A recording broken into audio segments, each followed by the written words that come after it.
মা যাচ্ছে গাই দুইতে, আমিও যাচ্ছি। আর পুচকু কোথায় যাচ্ছি? চলে এলাম গোয়ালচালার দিকে, আর আসতেই দেখুন বাছুরটা কেমন মুখটা বাড়িয়ে দিচ্ছে।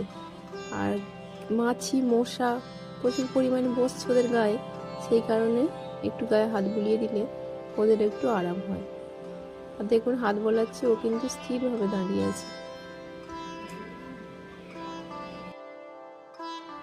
গুড আফটারনুন সবাইকে। আজকের ভিডিওটা আমি শুরু করছি বিকেল থেকে। আশা করি সবাই ভালো আছেন। তো এখন আমি বিকেলবেলা ঘুম থেকে উঠে পড়েছি, এরপরই ভিডিওটা স্টার্ট করছি।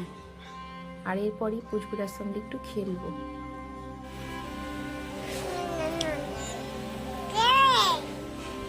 এটা কে রে? এর মুখে কি লেগে আছে?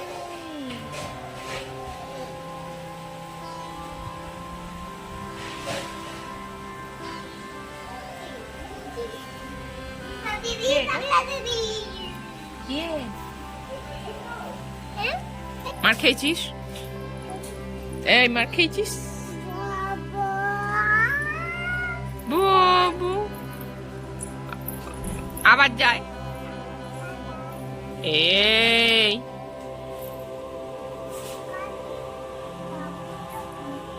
মার না একবার দেখি, আয় এখানে দেখি কে কাকে মারে। আয় না, কে কাকে মারে দেখি। মাপবো, দেখবি একবার দেখি কে কাকে মারে, কে কাকে মারে দেখি।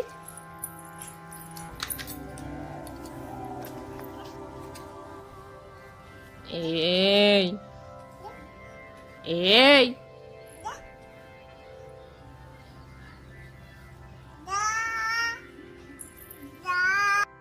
মা যাচ্ছে গাই দুইতে, আমিও যাচ্ছি।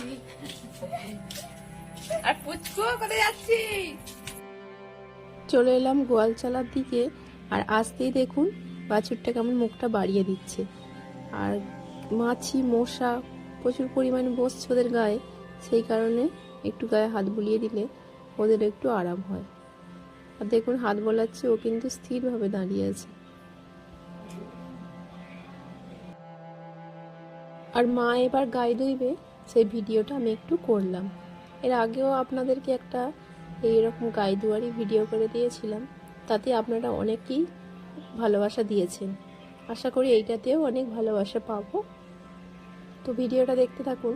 আর এই বাছুরটা যেহেতু বড় হয়ে গেছে, আর কিন্তু বাছুরটাকে দুধ দিতে চায় না, সেই কারণে মুখেতে খাবার দিতে হয়। এখানে দেখুন এই যে এক বালতি খাবার দেয়া হয়েছে, তারপরে মা এখানে গাই দুইতে বসেছে। তো কতটা দুধ দেয় সেটা আপনারা দেখতে থাকুন।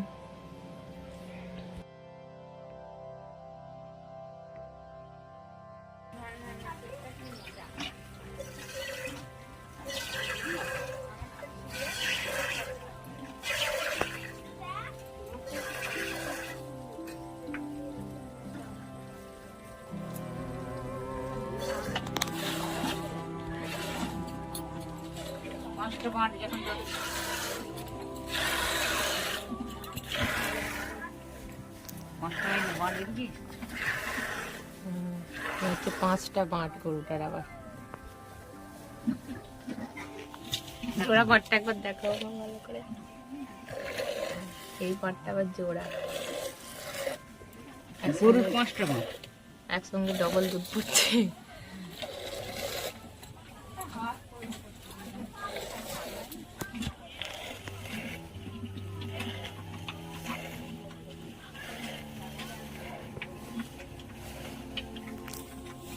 আর ছোট থেকেই দেখে আসছি আমাদের গরু পুষে, তাই দুধের অভাবটা সেভাবে হয় না। 12 মাসই প্রায় দুধ পাওয়া যায়। আগে 2টো করে গরু থাকতো, গরুগুলো অনেক দিন করে দুধ দেয়।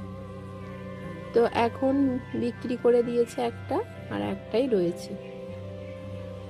তো আগে আমরা যখন ছোট ছিলাম তখন ঠাকুমা বেঁচে ছিল, ঠাকুমাও কিন্তু 2টো করে গরু রাখতো, তাই আমাদের ছোটবেলা থেকেই কোনোদিনও দুধ খাওয়ার অভাব হতো না। এখনও তাই। এখানেও যেরকম গরু রয়েছে, আর জানেন তো আমাদের শ্বশুর বাড়িতেও কিন্তু গরু আছে, তাই ওখানেও খাঁটি দুধটা সেভাবেই পাওয়া যায়, আর এখানেও।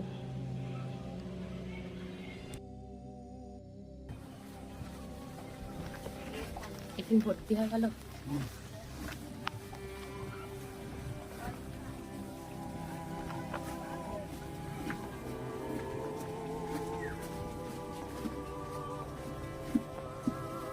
দাঁড়া দাঁড়া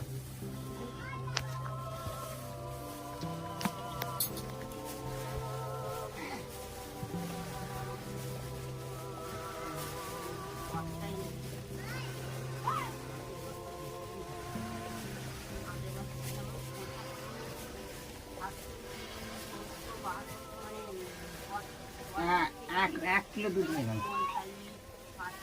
জায়গাটা ছোট হয়ে গেছে।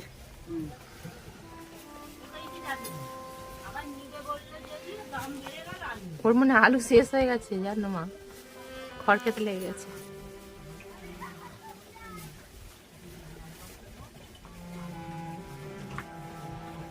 এই দেখুন এখানে পুরো এক টিফিন ভর্তি দুধ। টিফিনটা যদিও ছোট, তাও এতে কিন্তু 1 কেজি মতো দুধ, পুরো খাঁটি দুধ। তো এবার মা এটা নিয়ে বাড়ি যাচ্ছে। আর এখন হয়ে গেছে সন্ধ্যা, বাড়িতেই ফুচকা বানানো হচ্ছে।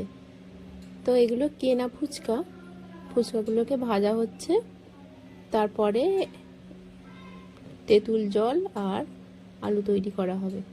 কদিন থেকে ফুচকা খাবো খাবো করছি, এখানে কিন্তু বিক্রি করতে আসছে না। কদিন বৃষ্টি হচ্ছিল, সেই কারণেই হয়তো হবে। তো তাই বাড়িতেই ভেজে সেই শখটা মিটিয়ে নিলাম। আর দেখুন ফুচকাগুলো কেমন ফুলছে। আর ফুচকা খেতে ভালোবাসে না এরকম মানুষ কিন্তু খুব কমই আছে। ফুচকার নামটা শুনলেই কিন্তু অনেকের জিভে আবার জল এসে যায়। আপনাদের কি জিভে জল আসে? অবশ্যই কমেন্ট করে জানাবেন সেটা।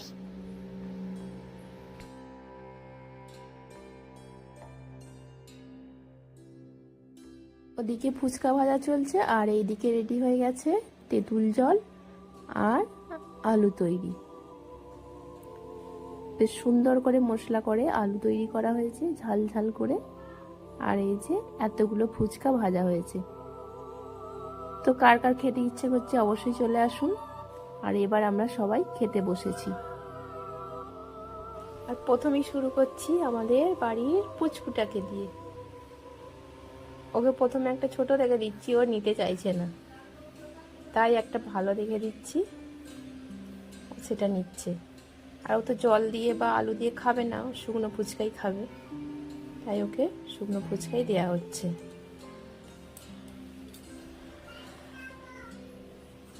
তো এবার আমি একটা খাই।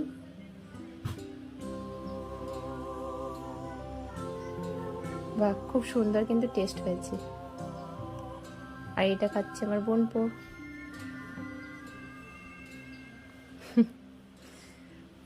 সবার দিকে দেখছে সবাই কেমন করে খাচ্ছে।